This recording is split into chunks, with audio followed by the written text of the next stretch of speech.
The St. Johns River has always been an important waterway for the people of Florida. Humans have lived near and relied on the river for over 14,000 years. Before Europeans landed in Florida, the river was known by the name Wallacca, River of Lakes. The Spanish called it the River of Currents. The earliest European settlement on the river was by French Huguenots in 1564 with the founding of Fort Caroline with 200 settlers. The fort sat on a bluff above the river near modern-day Jacksonville. It was short-lived. The settlers were plagued by hunger and heavily relied on trade with the natives to survive. English adventurer John Hawkins visited and traded with Fort Caroline. René Laudonnière later wrote, I may say that we received as many courtesies of the general as it was possible to receive of any man living, wherein doubtless he hath won the reputation of a good and charitable man, deserving to be esteemed as much of us all as if he had saved all our lives. Hawkins traded a small ship for cannon, powder, and shot. The French also gave Hawkins tobacco, which he brought back to England. Tensions were growing between the French, Spanish, and natives. Spanish governor of Florida, Don Pedro Menendez de Aviles, was sent to Fort Caroline to remove the French from Spanish Florida. After a small skirmish, Menendez pulled back and established St. Augustine and marched overland to attack the French. The French headed to St. Augustine but were caught in a storm. Around 200 remained at the fort when the Spanish attacked. The fort was massacred except for a group of mostly women and children. French sailors that were caught in the storm were also massacred. Fort Caroline was renamed Fort San Mateo. The river was renamed Rio de San Juan after a Spanish mission nearby. The Spanish set up farms and plantations in the interior of Florida near the St. Johns River, but the natives raided the farms and garrisons. Tensions continued into the 1600s when Spain expanded its missions into Central and North Florida. The Seminoles entered Florida in the 1700s. Bands of Creek fled their lands in Georgia and Alabama to escape conflict with rival tribes and colonists. In the 1730s, two Spanish forts were established on the St. Johns River north of modern-day Palatka, Fort Picolata on the east bank and Fort San Francisco de Pupo on the west. The forts were on the trail leading to the villages and missions of North Florida. They were around 18 miles from St. Augustine and guarded the river crossing. Both forts were very similar, a blockhouse surrounded by palisades. They were built in preparation to defend against an impending British or native ally attack after the 1704 and 06 invasion of Florida. They were both rebuilt in 1738, adding more buildings and raising the tower to 30 feet. The War of Jenkins' Ear began a year later. James Oglethorpe, governor of Georgia, led a mixed army of regulars, Highland Rangers, and native allies into Spanish Florida. Oglethorpe launched a surprise attack, using the St. Johns to his advantage. They went upriver in a sloop by the cover of darkness and made a surprise attack on Fort Picolata. The fort was attacked and burned. Fort Papa witnessed the attack across the river. The British marched on the fort and fired volleys of artillery fire. The garrison surrendered. Fort Picolata was in ruins, and Fort Papa was under British control. Fort Picolata sat in ruins until it was rebuilt in 1755. It was built with the same coquina stone used to build the Castillo de San Marcos, America's oldest masonry fort, located in St. Augustine. Spain allied with France during the French and Indian War in 1762. Britain declared war on Spain and seized the important Spanish ports of Manila in the Philippines and Havana in Cuba. Spain agreed to give up Spanish Florida to the British for the return of Manila and Havana in the Treaty of Paris of 1763. After hundreds of years of Spanish rule, Florida was now under British control.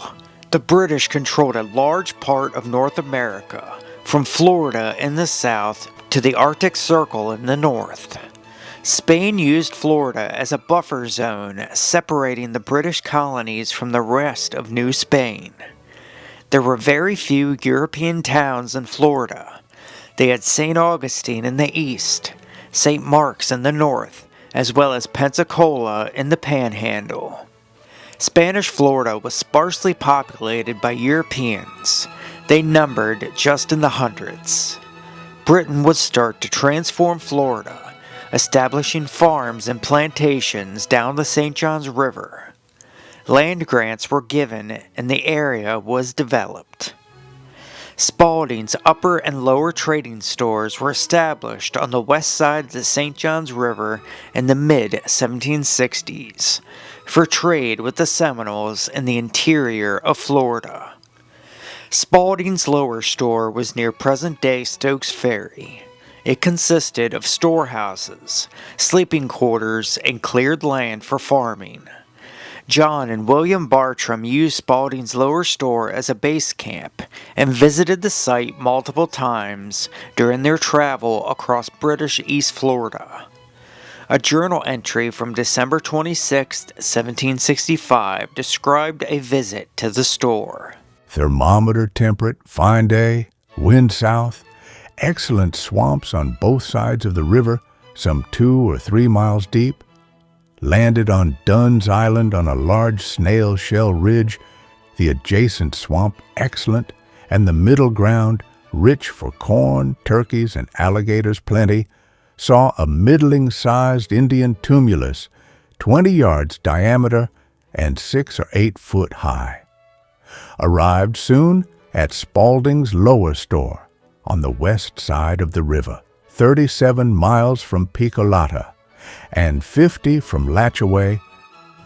Spalding's upper store was located in modern-day Astor in Marion County on the west bank of the St. Johns River, 60 miles above the lower store.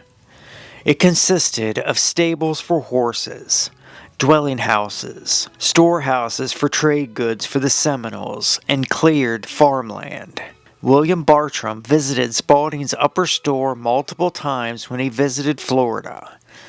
Again in 1774, he stayed at the upper store for multiple weeks. He traveled with traders into Seminole villages. A journal entry from his 1766 visit on January 19th. Fine warm morning, birds singing, fish jumping, and turkeys gobbling. Set out, and presently came to a rich island, and ran between it and the Indian land, which is high and shelly, then lower, and very good on each side. We soon came into the river again, and rode down it, till we came to a small branch on the east side, down which we rode near half a mile, where we were entirely stopped by the pistia and persicaria growing all in a mat. We then turned back, concluding it to run on the east side of an island and to join the river below in some of its eastern lagoons to the river down which we proceeded, and crossed the mouth of the East Lake, and in an hour or two arrived at Spalding's upper store, where we stayed all night, which was very warm, and the mosquitoes very troublesome, as much so as any time since I left Charlestown. Denny's Roll established a plantation on the St. Johns River in 1764. He wanted to turn it into a utopia. He brought indentured servants from England. Many of them ran away before reaching the plantation. In 1765, William Bartram visited Rollstown and wrote about its size. Half a mile long, with half a score of scattered houses in it, built of round logs. The streets are laid out at right angles. One of them is 100 foot broad, the other 60. The land back is all pine and scrub oaks. The bluff continues half a mile down the river, which is 7 fathom deep near the town. But towards the opposite shore, there is a sandbar. It is not above half a mile wide here, but soon widens above. British East and West Florida was short-lived. The American Revolutionary War erupted in 1775 with the battles of Lexington and Concord. British Florida was returned to Spain in 1783 with the Treaty of Paris. Nearly all of the population fled to the British West Indies, Canada, and England. Spanish Florida once again had a small population with few towns or settlements.